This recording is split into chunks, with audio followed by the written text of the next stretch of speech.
We would push ourselves every day to volunteer, to get out. Angelina Billauer was born in Berlin, Germany on July 29, 1927, and was raised in a Jewish household.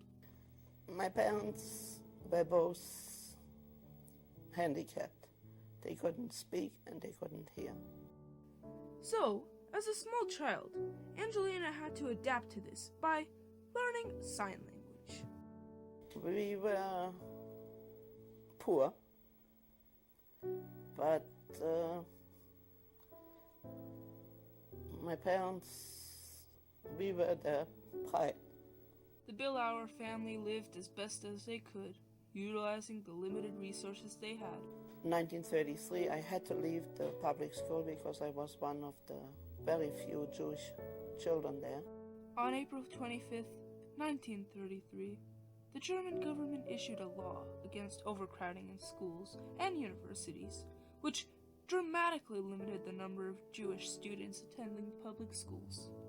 Near our Jewish school was a Gentile, regular public school, and those kids would throw rocks at us in the winter, would cover stones with snow and throw at us and yell at us and call us names. These early signs reflecting hatred towards Jews eventually developed into what is now known as the Holocaust. We were loaded on the trains and off we went. Trains were railway transports that were used for the purpose of forcible deportation of Jews and other victims to concentration, forced labor, and extermination camps. But my sister and I saw that our parents were sent on a bus. So we ran to the bus and we were inside the bus sitting next to them. When a DSS man came and said, "I told you to clean up the tracks, get off the bus. You'll see them later." And we believed it. This was actually the last time Angelina and her sister ever saw their parents again. The next day, we were sent to work. For Jews, the ability to work often meant the potential to survive. The one man who taught us bricklaying happened to be from Frankfurt am Main. Because my girlfriends were from Frankfurt, he liked us. He did a lot of things that were probably very dangerous, and he didn't realize how dangerous it was.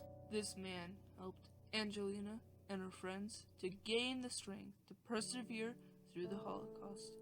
His simple acts of kindness gave her hope. So he picked 5, my sister and me and my 3 girlfriends, to work in the kitchen, which was, of course, a big plus. At least we didn't have to be working out in the cold. This man who chose Angelina and her girlfriends to work in the kitchen saved the group from potential sickness or accidents. In Goldfields, we had our heads shorn.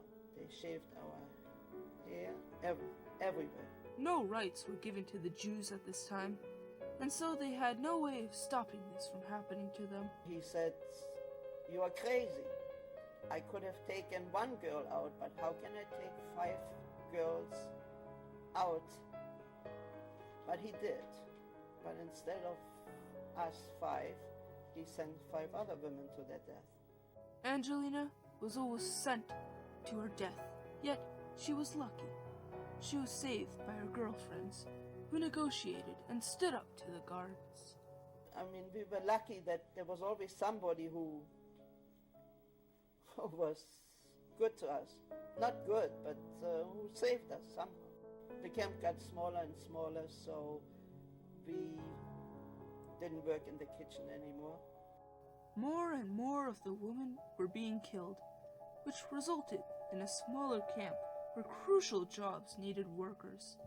They needed the ship for German army, so they just let us out on an empty field.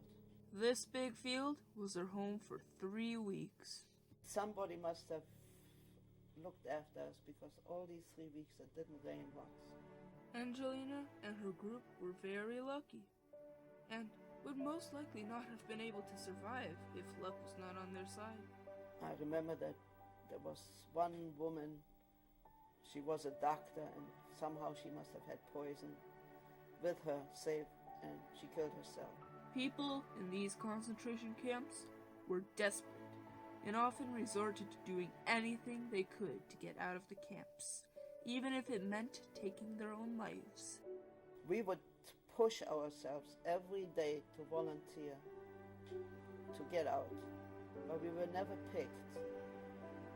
In a way, there was luck too, because all these women that went out for voluntary work never came back. The fact that no one picked her and her girlfriends saved them from imminent death. And one day, big tanks drove into the camp. We were all too weak to even go outside, and we didn't even know who they are. We had never seen tanks with these stars on it. But then they announced in all languages that we are liberated. Although the Holocaust caused many to lose their lives, it is best to look at this event as a learning experience.